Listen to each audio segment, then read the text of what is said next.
Fantastic, brilliant. So we've got 2 questions on the app, and I'm just forewarning you that I've already accosted one of the people that's actually put a question in, and I've told him he's got to ask it himself. So if you put a question in here, be warned that you might have be asked to do that. All right.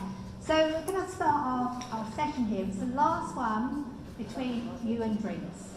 Okay, we get it. It's sunny outside. We want, look at the empty spaces. So this is why you need to really give us a lot of support on the channel here. I've really had the great opportunity to meet this crew, and we've had some lovely discussions already.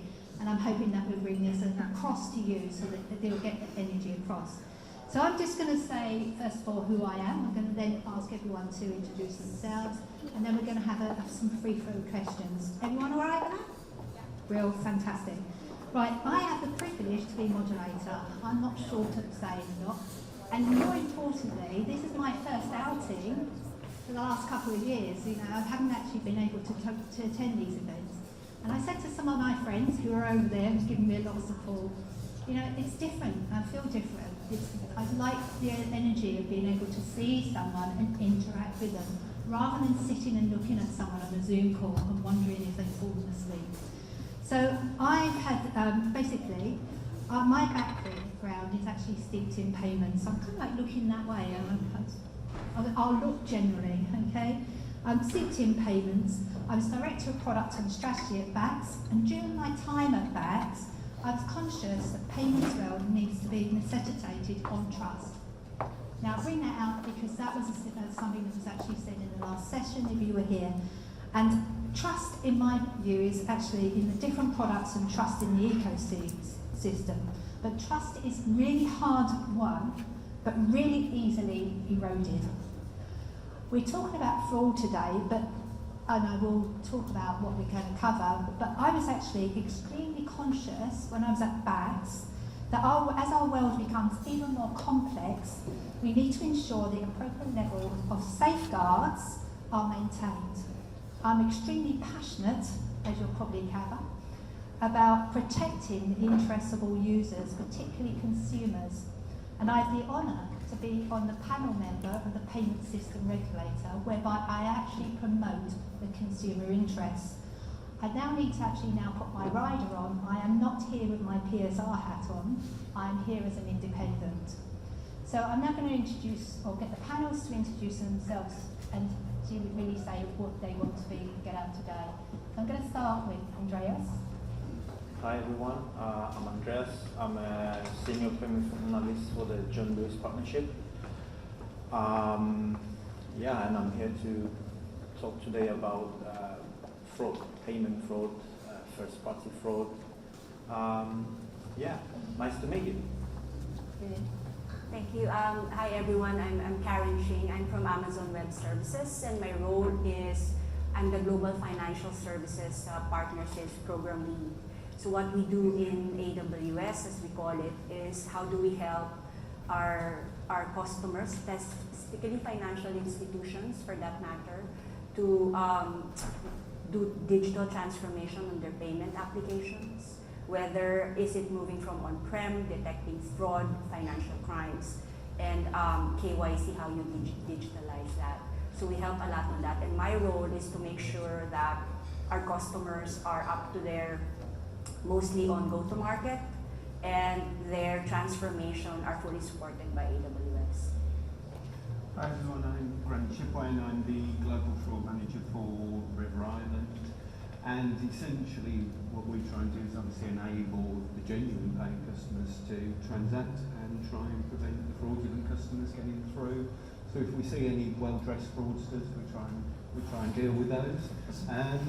My main aim today is just to share expertise and bring that fraud sort of relevance to the payments landscape.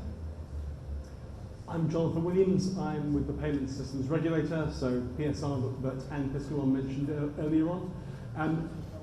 My role in PSR is as a technical payment specialist, so I advise my colleagues when they're forming policy or investigating particular issues on how the payment system works, or particular niches, because I know that we all realise that the payments aren't all the same and everything is slightly different depending on whether you're making a card payment or an ACH payment or a cheque payment. So lots of detail that the PSR needs to draw on to be able to understand that. Partially gets it from stakeholders like you, but partially gets it from in-house experts. My background is I was head of strategy for Experian for payments for over 10 years, and that's where I met Anne, and when we were working together on fighting direct debit fraud, amongst other things. So really good to be here, to be able to go and talk about financial crime and fraud, which I think is a really serious threat, and so does the PSR. Brilliant. So I'm just now going to outline really what the areas that we want to cover, because fraud can cover, you can look at it from an end-to-end perspective. You know, I think we really need to drill down. I'm absolutely delighted we've got actually 3 retailers here, because it's good to actually understand this from the actual person on the street, so to speak. So this session will, I had to look at it and I dissected what they told me, so I'm giving you the simple bit here. So it's actually, the session will cover as the payments ecosystem expands and becomes increasingly complex, the labyrinth of products and services, the opportunity for fraudsters to seize new opportunities is endless. So how do users actually assess the risk, and what are the issues, which is the thing that we're going to look at first, we are seeing particularly in the retail market. Then what we're going to look at is actually what are the new KYC and SCA and transaction monitoring technologies which can create more intelligent friction. How far can you automate financial crime safeguards, and will this require reimagining the customer experience from a retailer's point of view? And so we're looking at the challenges. And then finally, we want to look at how retailers move from an active payment authentication to a passive automation method, incorporating biometric authentication, location and time-based authentication, and behaviour-based authentication. So, and then kind of like going into the future. So it's really looking at the opportunities. I've been at the sessions most of the day, and a lot of these areas have already been touched on. We talked about trust in open banking. Whoever named it open banking, I think, needs to be shot, you know, to be honest with you. But that's a personal view. So, and everyone that knows me knows I always talk about the liability chain and actually understand it. And we could probably come on to later digital ID. Absolutely, you know, your different countries. We have to learn from existing processes. So I'm going to bring this back a bit. Now I'm just going to, because I'll point to my panel. I'm going to start with Karen. And Karen, really from Amazon point of view, I absolutely use you all the time. Thank you. So let's look at it from a customer point of view. What issues you see? Yeah, so our customers are asking us, right, it's not really now how do I modernize, it's how fast. Because I think through the advent of pandemic, everything needs to be in real time. But when we ask them, if you want to detect fraud in real time, what does real time mean to you? Is it a year? Is it a week? Because what we do is we use technology. Technology is not really the answer to everything. But you have to take a look at it in the eyes of the customer as an enabler to help you solve problems and identify root causes.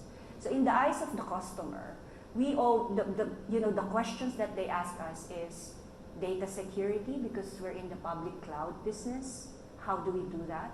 So we always stress on shared responsibility. I hope my colleague will agree with me here. That shared responsibility goes beyond just the customer, but also ourselves, right? So there's a word that we say, how do we now help our customers at speed, right? That velocity decision making to detect fraud in real time. Because we have services like what you said, the biometric. It's powered by machine learning and AI. And there's not a lot of trust in that at this point. Because as you all know, I don't know if you watch a lot of documentaries right now in Netflix. One documentary there is that AI is also having an issue with equality and discrimination. Because the way facial detection is, or biometrics is designed, it's not designed to identify, I hope I'm allowed to say this, brown skin. The way the machines right now are coded is to light skin tone. So what happens right now, it happened to me actually, in one of I tried to onboard digitally in one of our customers' digital card. My onboarding didn't happen because of that. So I called the developer and said, hey, there's something wrong. We're promising to the customer that they're safe, and yet, technology needs to be trained. So that means that it's not answering the problem that we're facing right now, because if that went through, that is already a fraudulent onboarding at the end of the day. So our customers are trying to understand also root causes of this, because at the end of the day, if you ask customers, even ourselves, right, if we buy our mobile phones right now, we don't really know what features we love, right? And if you're an Android or you're an iOS user, Apple will not share with you what's the most or the best function that can help you on your phone or even clean up your phone, right? So it's the same with how our customers are looking at fraud. They're also leaning into us.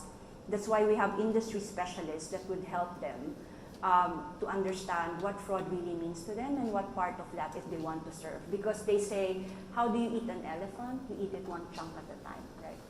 So that's where we're seeing so from the customers. So again, I would like to stress, we're helping customers to digitally transform, but right now a lot of them are asking us, how can we make this faster? And I will remember that, and then there's one chunk at a time. That's one of those wins. I'd like to switch now to Andreas, actually. John Lewis, I love your website. I am like that. But we talk about fraud. I think maybe you expand on what you're seeing from a John Lewis perspective. I think one of the main challenges since the pandemic started is what people like to call friendly fraud, which is a term I hate because it's not friendly at all. I think the opposite can actually eat a merchant alive, if I can put it this way. So yeah, this is probably for retailers in general a bigger problem than traditional, let's say, fraud. So yeah, how do you distinguish between who is actually committing first-party fraud and how do you distinguish, let's say, customers who really do have a problem or really are unlucky with buying products and they arrive broken or they're lost in transit? And also in the whole kind of process there, how do you make sure, let's say, fraud doesn't happen internally or fraud doesn't happen on your carrier's side? Or, I don't know, maybe it's kind of an inside job from one of your third-party partners. So I think this is becoming more of a problem compared to, let's say, traditional fraud, where especially with SCA and all the changes in technology, is becoming more and more difficult for traditional fraudsters, let's say, to kind of operate. And on the other hand, I think first-party fraud is easier to commit because you just call, I didn't get it, you do it 1, 2, 3, 10 times, you get away with some money at the end of the day. So yeah, this would be probably one of my main concerns when it comes to how fraud has evolved, especially since the pandemic started. I'm going to switch now to Grant O'Brien. Do you want to explain a bit what you're seeing and some of the issues that you've got? Yeah, no, I think it's interesting because obviously, like Andreas, what we're seeing is sort of a blend of first-party and third-party fraud. But also, we have to be conscious of it. We're looking at it as retailers, and we're looking at it from an individual perspective. Then you can look at it from a retail perspective.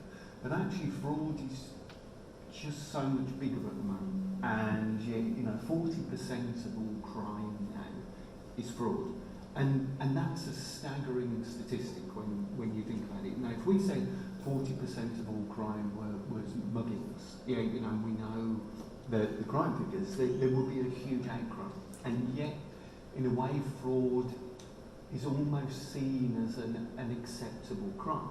And one thing that, just to sort of put that to the test, is if you get a show of hands just with our audience today of people who know somebody that has either, kept something that they said they didn't, or said they sent something back that they didn't, or have added something onto a travel insurance claim or a car insurance claim. You know, just a quick show of hands. Who knows somebody that has done something like that? 1, 2, 3, 4, 5. So yeah, I mean, you're probably talking sort of 10%, and there may be a few more that don't put their hands up. But you know, it just shows the sort of level of what we're facing. And I think one of the big things, and certainly that I'm seeing that retail are starting to be successful, is in collaborating. But my concern is the collaboration is still incredibly small. So Andreas and I may speak, but I may never speak to Karen. And you know, I may not be speaking to other individuals. Private may not be speaking to public. And so we're in silos. And that's one of the big concerns with fraud. And we talked about this, and I totally agree with you. So from my perspective, I look at this really from a consumer point of view. So I'm looking for protections from a payment instrument for consumers. However, I've got to realise that you as a business have obviously got the impact on that on your business functions. I'm going to switch now to Jonathan and Jonathan's PSR. Obviously, he has his own views on things. Let's put that over there. So, Jonathan, do you want to respond really about what the regulator is doing this in it, particularly from a consumer point of view? Absolutely. So, I'll talk about what the PSR is doing, but let me just pick up one of the points. I guess that every business that is susceptible to fraud, which means it probably is doing business with customers, probably looks on fraud as almost a cost of doing business. They make an allowance for a certain amount of what in retail, in face-to-face retail might be called shrinkage, or the shoplifting type of thing, but in electronically online, that's much more likely to be payment fraud. And so we need to think about that the businesses see this as something they need to deal with and have allocated funds to go and do that. The challenge is when we're looking at this from a country point of view, all of those proceeds of crime are going to criminals. And they're using that money, at least in part, to perform more criminal activity. So from a country perspective, a UK PLC to some extent, then we all need to go and consider preventing that money getting into the hands of criminals to prevent the proliferation of more and more crimes of many different types. So one of the things that we at PSR are very concerned about is we're concerned about the level of fraud. And we're concerned about for a number of reasons. One of our statutory objectives is to ensure that the payment systems that we oversee are operated and developed in the interests of payment service users. And that's not just individuals, that's businesses as well.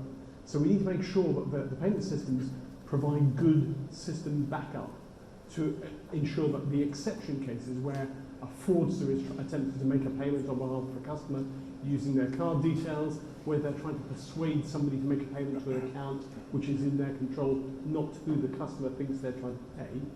All of those things we need to try and work on how we prevent those.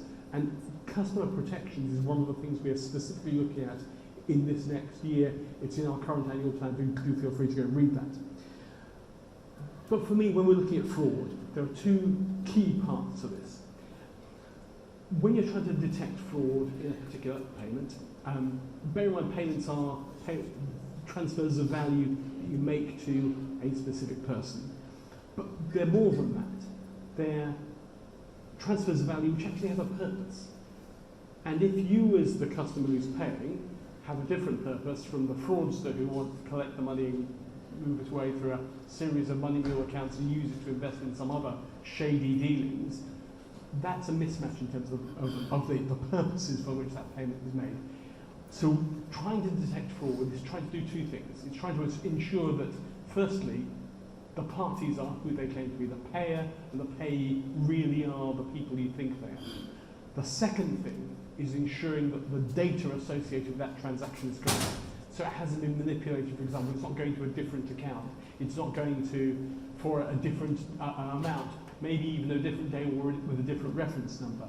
So all of those things can be manipulated by fraudsters, and they do. If we look for innovation within the payment system, I think you'd have to probably give the prize to the fraudsters who are able to innovate really quickly and come up with new means of attacking it, new means of persuading customers who are paying to part with their cash to defraud retailers like this.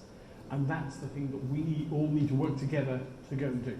So the last thing we're going to say is that we're working with the Financial Conduct Authority. We announced this recently on a tech sprint, what I think is more colloquially known as a hackathon. Later on this year, looking at how data could be used to prevent, detect, investigate and remediate fraud, specifically on authorised push payment scams, which we realise is one of the huge growth areas, which I know we'll come back to in the rest of the panel. But for us, that's one of our key areas of focus, APP fraud and how we can prevent it. Jonathan, you got all the way through there to the end. I thought it was another APP fraud. We will come back to that because I've got a question on it. Just before we do that though, I'm just really, when we were talking earlier, Andreas, you were saying that customers themselves don't help themselves really. Yes. They could do more, or we could do more to ensure that we actually protect ourselves from fraudsters when they get their prize for getting into our account. So, do you want to? So, yeah, I mean, I think you had a question for the audience. a question, food for thought. So, all of us, I'm sure, take care to, build a really strong bank, bank account, password, and I don't know, social media account, and any kind of account. But how many of us actually have thought of the email used on those accounts? Is that password strong? Because if they can crack that one, they can crack everything and get in. And then obviously this is a jackpot for a fraudster because they can compromise every single account that is related to that email, and the merchant or bank or anyway the company behind that account would never know that the account was compromised, or they can, but it's going to be much more challenging because it doesn't look like a traditional account takeover if they manage to kind of change the credentials, and especially if they are clever enough to spoof device information, device fingerprint, kind of hide their identity and pass us the actual account holder. By the time the account holder realizes, it's probably too late. I think the question we're going to have for show of hands, just to make sure that you're actually still with us, was around actually who has actually changed their email, their password on their email account recently, wasn't it? Mm-hmm. So or at least after it was created. Yeah. So who's recently or keep their email account password updated regularly? Is that a no? I've got 2 hands here. So I think lesson to me, as soon as we had our pre-briefing, I would have changed mine. I would suggest that you might want to look at that.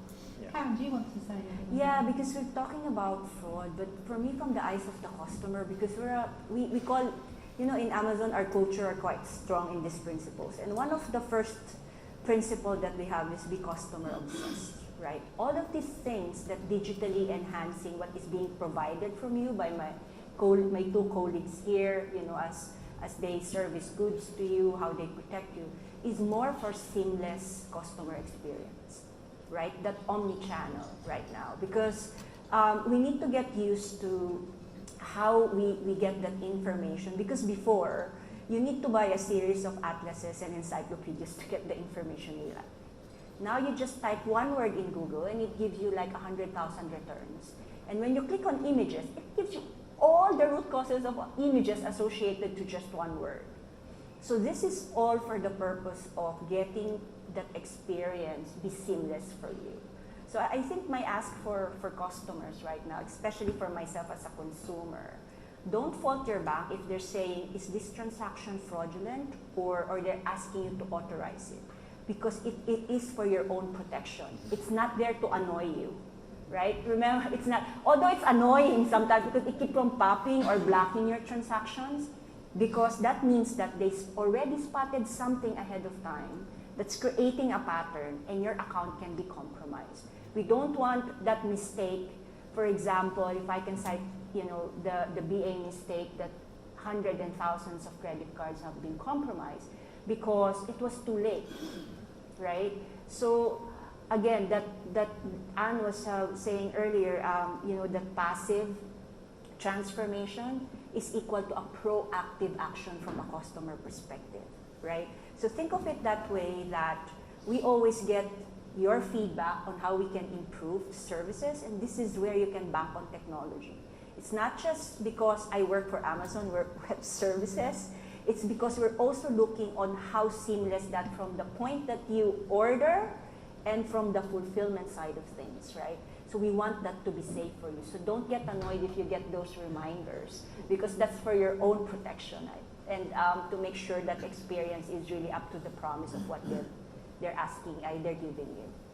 Don't get annoyed, it takes a long time to read Yeah, the end for correct. So Grant, do you want to say something around that? Yeah, and I guess it's, like Aaron touched on seamless. One of the interesting things about sort of being in a fraud department is the vast majority of the customers that you're dealing with are not fraudulent. Yeah, the customer base is largely genuine, and you have to try and minimise the impact on those, because each time that a genuine customer trying to buy a genuine item is caught up against a fraud rule or is delayed by a fraud process, that's a fail. And if that is too bridging, that customer will walk away. And so you're constantly balancing off. And I frequently say the first role of a fraud department is actually to try and identify the genuine customer. It's not to identify the fraudster. What is left is hopefully the fraudsters. But you've got to have that largely invisible. And then it's where your trade-off then sits. When are you going to say, no, this looks too suspicious, or the behaviour is too unusual, and therefore we have to do something. But then it's how quickly can you then exonerate it? And do you, for instance, get to a point where you contact that customer in real time and say, right, is it you? And the conversation actually validates that. And of course, that's only scalable if you're identifying a very small number. Yeah. And but it is possible to try and do that if you're building systems from a genuine customer point of view. Where I think it becomes sort of necessary to act quickly is on the clearly fraudulent cases. And I think across all businesses, that population is quite easily identifiable, and that's where you build sort of the hard and firm rules to shut those types of individuals down. And then they should not have a backdoor route to reinstatement. It doesn't matter whether they complain, whether they stand outside your head offices with placards, chanting, reinstators. You've got to have a firm approach to those. But the genuine customer has to be protected. And sharing of data, I think that was to your first point earlier, wasn't it? It's around actually, should we be seen as a community that we look at how we can work better and more effectively together? Which now brings me on to Jonathan. Do you want to say anything about that? Should we get our question around APP fraud for you, Jonathan? Because I love an APP fraud question. You're off script.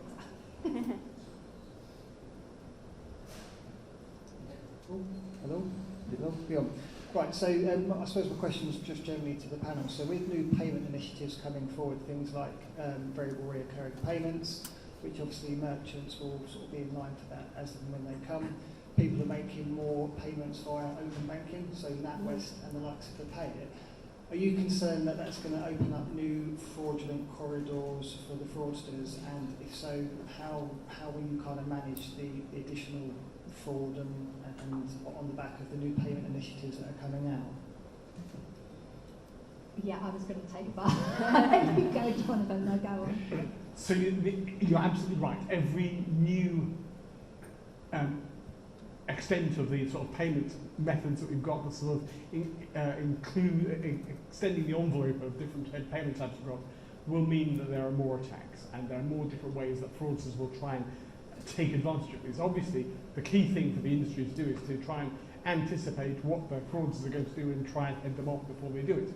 And in general, the industry is pretty good at doing that, but inevitably, with such a large number of things that the fraudsters could do to persuade customers to either act in a particular way or to take advantage of weaknesses in IT systems or various other ways of doing this, then there will be weaknesses. And the key thing is to try and work out where those might be. So one of the important things, as I've said, is we want to focus on ensuring that customers are protected. So there is a balance to be struck in terms of customer protection, ensuring that they are appropriately protected, and ensuring that we use the right sorts of methods to prove it is them if they're initiating payments. And we've seen that the rollout of strong customer authentication has, in some cases, helped reduce fraud, not necessarily everywhere, but in some cases it has. And I was reading an article about one of the larger UK banking providers saying it reduced fraud cases by a reasonable amount. I guess the challenge is how do you measure that? How do you really test that against what otherwise would have happened? You've only got one experiment. Did they run a separate from where it was 2,000 fewer? I don't know. Anyway, but the important thing to focus on is, do the payment systems, for us and the payment systems regulators, do the payment systems support that? Do they have got the right sorts of mechanisms in place? Are payment service providers incentivized to do that?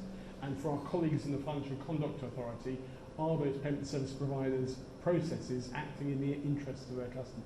So this is a sort of shared responsibility when we're trying to prevent financial crime in general.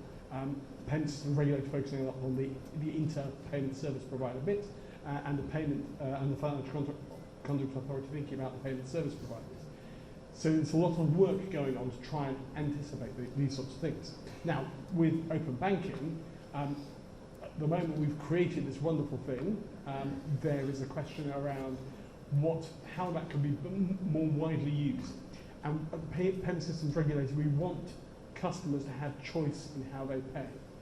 Having a default e-commerce journey of you pay by card or, well, there's not really anything else, isn't necessarily good for consumers. So, what are the alternatives? And we've identified that maybe using account-to-account or interbank type payments might be a good way through. What we're doing at the moment is working on that to try and understand how that might be encouraged to be a more reliable option for retailers, but also for payers. All the payment service users need to be able to have sensible, reliable payment methods in which they have confidence. So I'm going to come back to the rest of the panel if you want to respond or say anything on that. But we've got a question here that says, particularly for John Lewis and River Island, how much do you think the new PSD regulations have affected your conversion rates in relation to drop-off and checkout?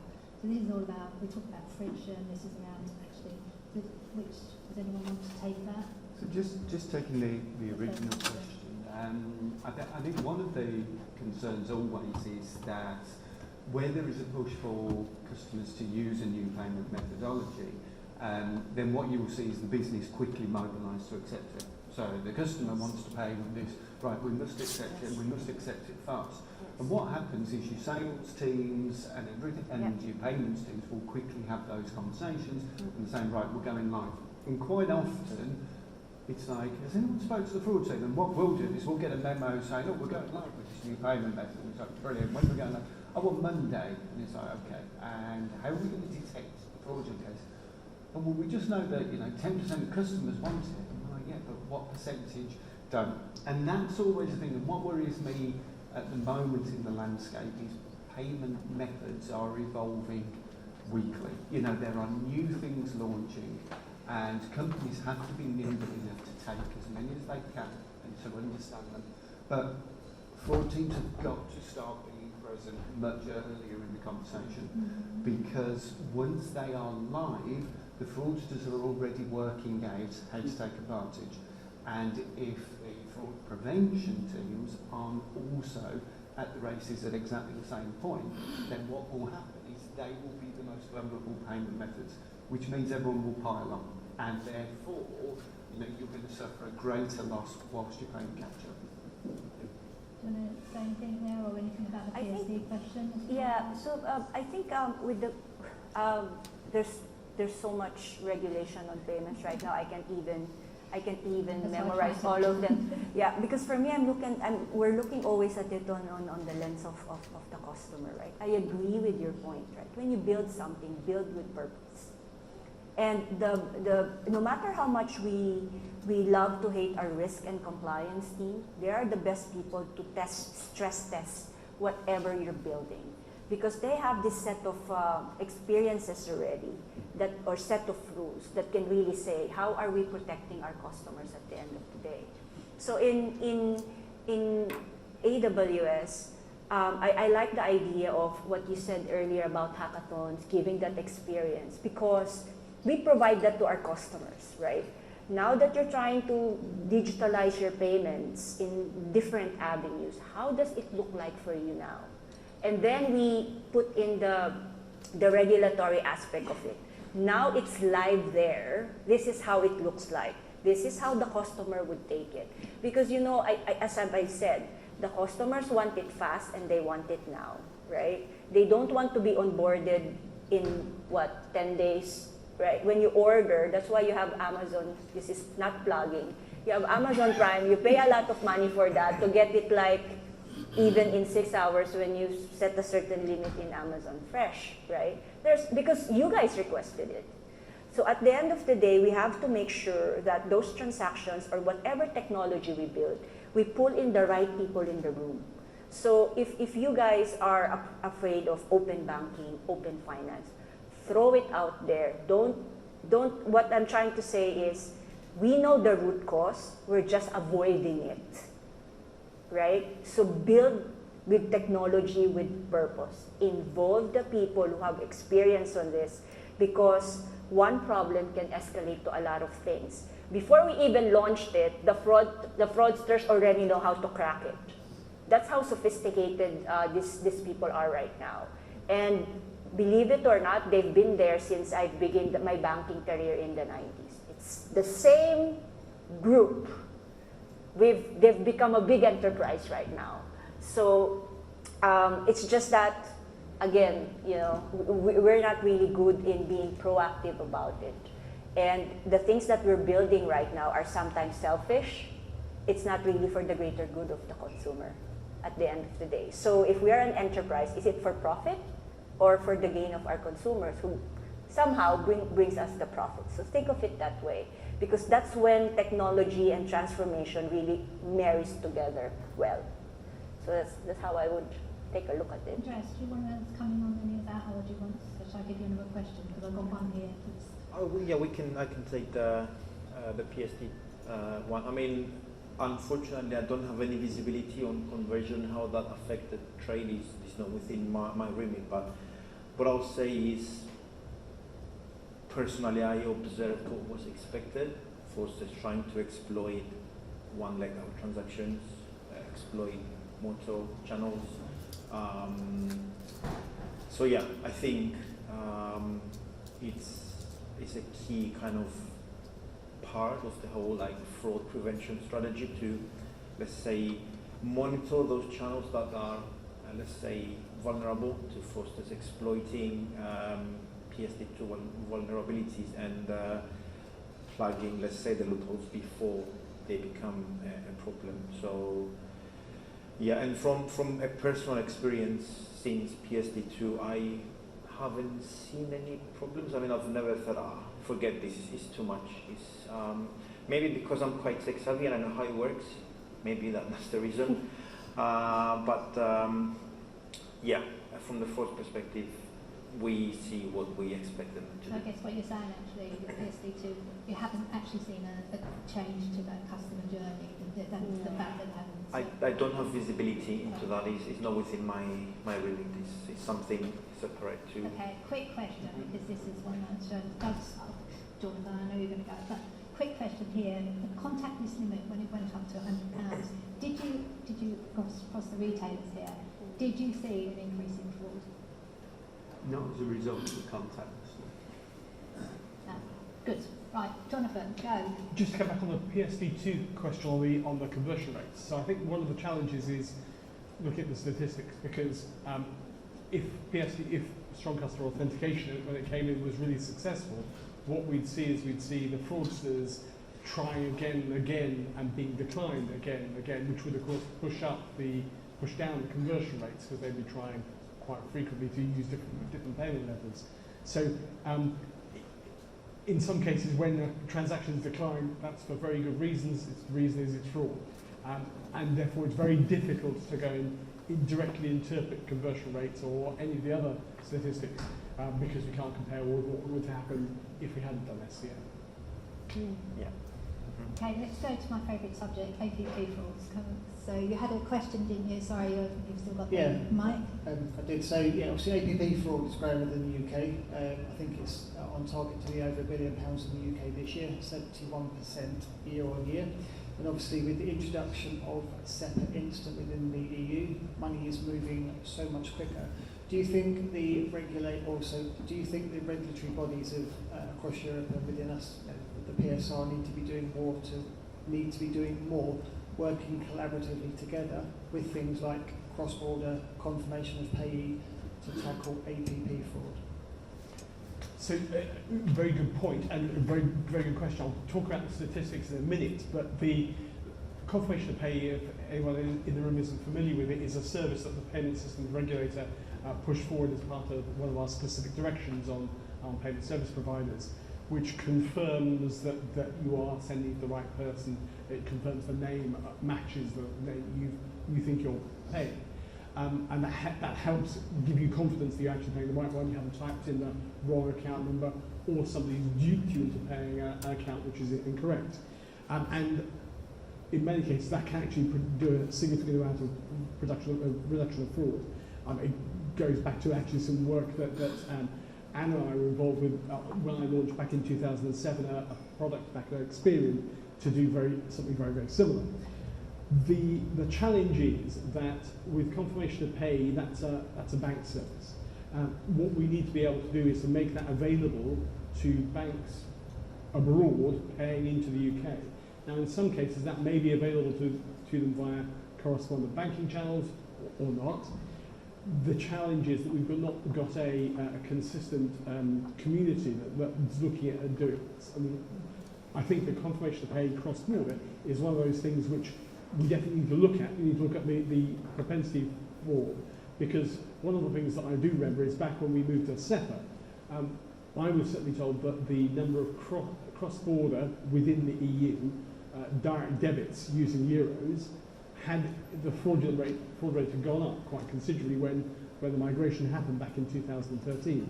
So that, again, an incentive to go and fix things, but the rates never got high enough to actually merit significant work, which would have created such a confirmation of pay. I think it's necessary, personally. I think that working together, not just with the rest of Europe, but around the world, to be able to have more confidence in the people we're paying. I think the challenge is that every banking system is different, every account numbering system is different, and that brings a difficult point.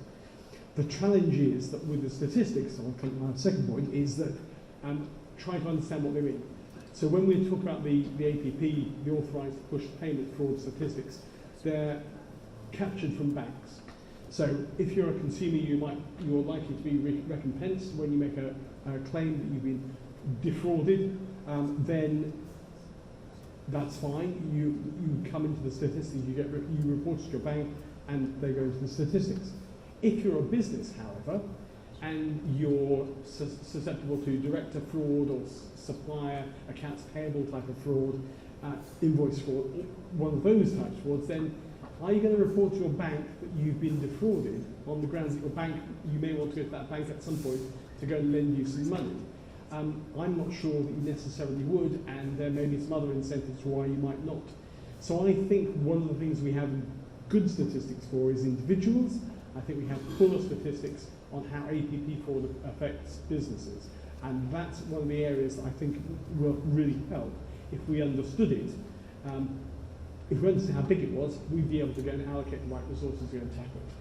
Does anyone want to say anything about that? And can I get the mic to go to Alexander? Sorry, I was back because we're talking about AI in the room. Alexander, I've got an unpronounceable name like mine, Kruska. No? Okay. Right. I'll just go back to this one then. Question. I'm just going to continue on the conversation of the IBAN name check. The first virtual session that I organized was with SurePay, which you well know, of course. And we made an evaluation of the IBAN name check, UK versus the Netherlands, a bit as an introduction, as a teaser for the Belgian market. And now today there's been a press release from the Belgian Sector Federation of Banks that are going to work on it. But one of the lessons that I learned there is that that because of liability shift to banks, banks have were a lot stricter by simply blocking messages or blocking transactions that had a chance of being fraudulent, compared to the Netherlands, where it was still a responsibility of the client, the consumer, to decide whether or not they're gonna push through. Can you make an evaluation? How, what did this mean to the overall fraud prevention in the UK? So let me just take that as a specific example. So if you're paying John Smith, for example, and you the name for some reason comes up as a mismatch, then that may well cause you to question why that's the case. It's possible that you're paying John Smith because John Smith's business is actually Smith and Company Plumbing, and that's not a match for the name. So in some cases, you could quite legitimately say, well, I can understand why there's a match, but I'm willing to go and push that payment through. I've confirmed it. And in the UK, some banks will allow you to go and accept that and say, yes, we're happy to go let that through. It's to be honest, it's each payment service provider will take their own risk-based approach as to whether that is something they're going to do. The challenge is trying to ensure that across the board all the consumers are protected to the appropriate degree. And it's a very complicated task because in that case, it might not have been John Smith, it might have been a fraudster who's pretending to be John Smith, the plumber, and I'm going to be out of pocket by £4,000 or £5,000 for the plumbing work that the real John Smith has actually done for me. So it is a really complicated task, and I don't think there's one clear approach which fits all of the scenarios. So we need to be very, very careful when we think about this. We have another question over. It's not so much a question, it's just, I suppose, just to kind of bring to light your point a little bit more. And I think the key thing to call out is, so my name's Adrian, I work for SurePay. I think the two fundamental differences between the UK versus the Netherlands, from an IBAN name check or a confirmation of payee. In the Netherlands, it's a centralised model, whereas in effect, we at SurePay, we support 99% of all banks. And what we did see is those banks that didn't adopt the service, the fraud went to them, and those banks that didn't have the service, they saw fraud rates actually increased. In the UK, it's a competitive landscape. When Payday UK set out the scheme rules, it was all about being driven through open banking, creating healthy competition. But what that decentralised model does do is you get different suppliers, so banks can either build or they can sort of buy from a supplier.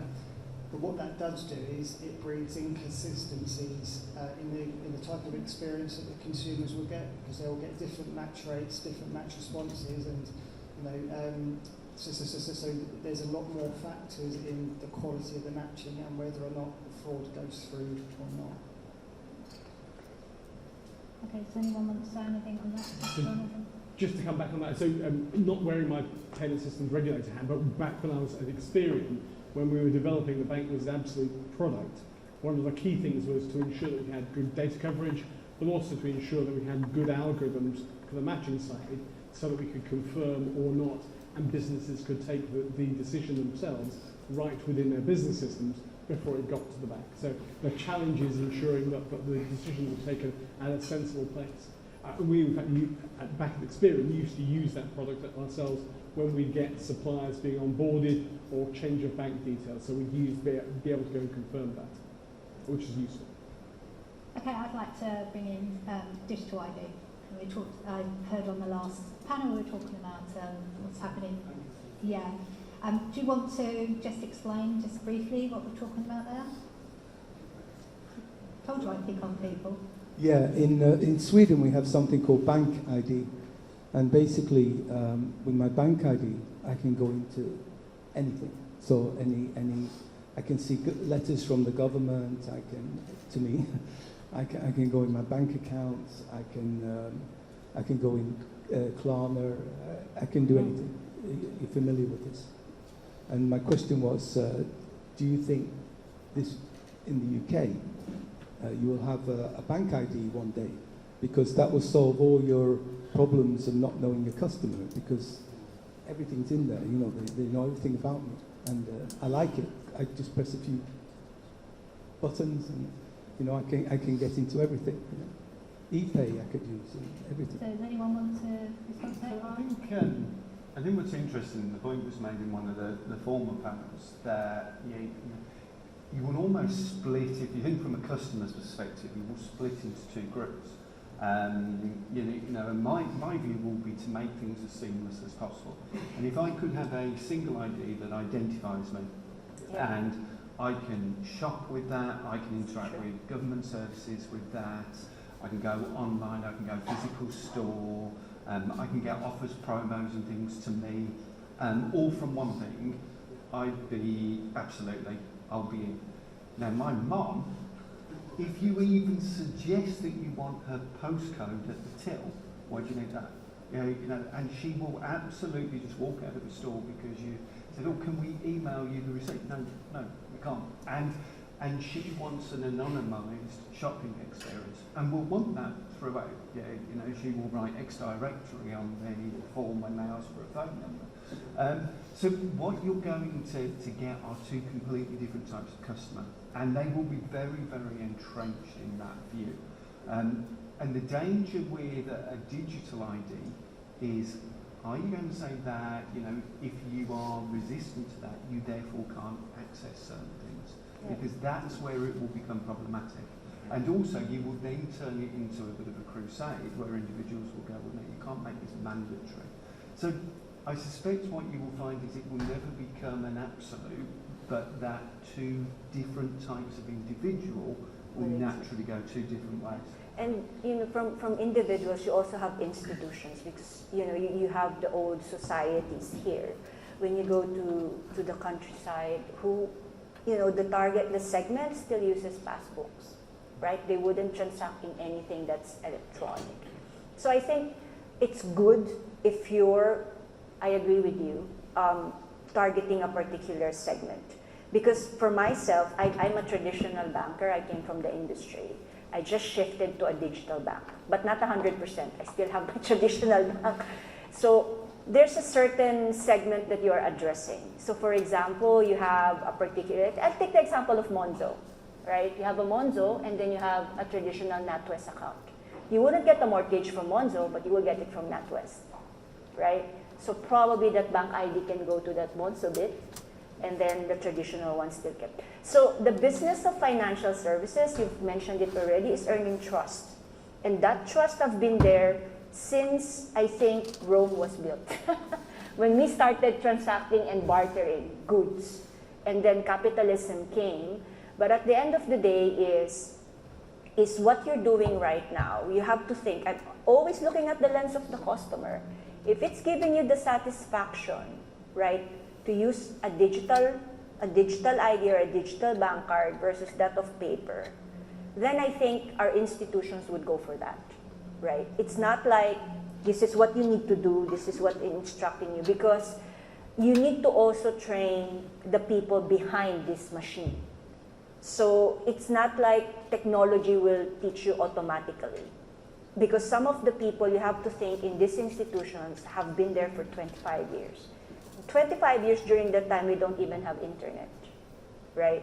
So you have to really think about how you upskill that organization that's supporting that demand, and how are you also educating the consumer. It's very, very important, because that's always when we see, that lack of education where fraudster would start prying, because they would take advantage of that lack of education and knowledge, and you make them more powerful that way. So that monitoring bit also comes in. Andres, do you want to say anything? No, I'd say I agree with what the rest of the panel said, and something that really crossed my mind quickly. What happens if this identity is compromised? I'm not exactly 100% sure how it works, but if they manage to compromise that, they then basically, or help breaks loose on every single account that this ID is related to. It's like the emails. They compromise my email, touch wood. They can access my bank account, my Amazon, my eBay, my Netflix, my John Lewis account, everything. So, yeah, the thing is, with my risk hat on, is kind of thinking how safe it is from the technology perspective, and how can we also make sure that people who are actually up for it are knowing how to use it in the best way possible. Can I add to that maybe? Out of a personal experience, I come from Belgium, so it's a second region where digital ID is very, very popular.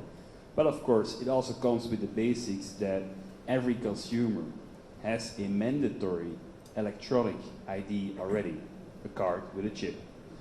So it's very culturally bound whether or not digital ID can become successful. In Belgium, it's a joint venture with the 4 big banks and the 4 telcos. But millions of Belgians use it to get access to their tax information, to their doctor's information, logging in banking, signing banks, signing contracts, anything. It's highly secure, but the idea, the questions that are raised here, that's, I think, more of a cultural thing rather than a technological thing. So we do it openly. You do it secretly. I think we use other products, and I guess we've come to the end of our time here. And what I want to do, though, is before we go, I just want to ask each of the, because I know they have a position on this, I just want to give each of the panellists the opportunity just to give us one more thought as we go out. So Jonathan, I'll start with you because I put you on the spot. So let me just pick up the very last point on identity. So I'm on the advisory board for Open Identity, OIX. And one of the key things about identity is mutual identification. So identifying the parties at both ends. So your bank, they phone you up and tell you you've got fraud. Is it really a bank or is it a fraudster? So those are the sorts of things that we need to think about when we're thinking about fraud more broadly. Yeah. I think for me it's that everyone here can think about how their own company collaborates on the question of payments and fraud, and whether that can be done more successfully within their own vertical, but also in a broader sense, across industries and sectors. And from my end, on a technology perspective, we should use technology and its power to help our consumers be protected and have that, customer experience rather than from our own gain, right? There are selfish intentions whether we like it or not. And when you spot that, you need to challenge it. Because the moment you challenge it, that's when innovation comes on payments and monitoring fraud proactively.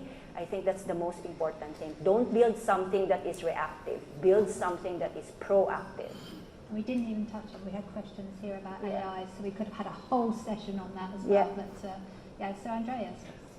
For me, just to close this, is I would say more communication internally. So, for example, the fraud prevention teams working really closely with cybersecurity, working really closely with like the payments, because then payments launch a new product and they say, oh, we're launching on Monday, like it was said previously, and then we go, oh, this is going to cause a disaster. So more collaboration, onboarding of every stakeholder from the beginning, and then launch something that is as risk-proof as possible. And because I've got the actual mic here, I'm actually going to put my own position in this. So from my perspective, it's actually making sure, I believe in the UK we do have appropriate level of regulation, and a lot of countries are over-regulated, which stifles innovation and competition. However, I'm going with Grant here. We need those regulators to actually work effectively together. It's good that the FCA PSR actually do it, but when I was at BACS, I used to have a significant number of regulators who sometimes pulled in a different direction. So I think as governments need to do more to actually recognise fraud and actually help us collectively, because it's not just a payments issue, it's a society issue. And I think this is where you were coming from, Grant, is actually, so we need that working together. I'd like to absolutely thank you as an audience. We didn't lose many of you, and as someone said earlier, I didn't see too many of you looking at your phones. But I hope that you actually enjoyed this debate. I really did, and I'd like to really thank the panel for their input. Thank you. Thank you.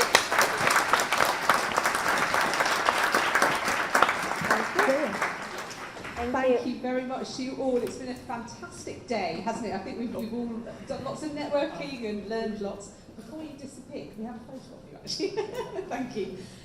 There are networking drinks. I really hope you're able to join us for at least some of the time before you disappear off for the next couple of hours. We'll be just next door, so please do come and join us through there.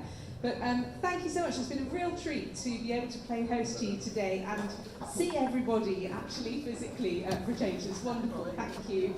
And we hope very much to see you all back here again next year. Thank you.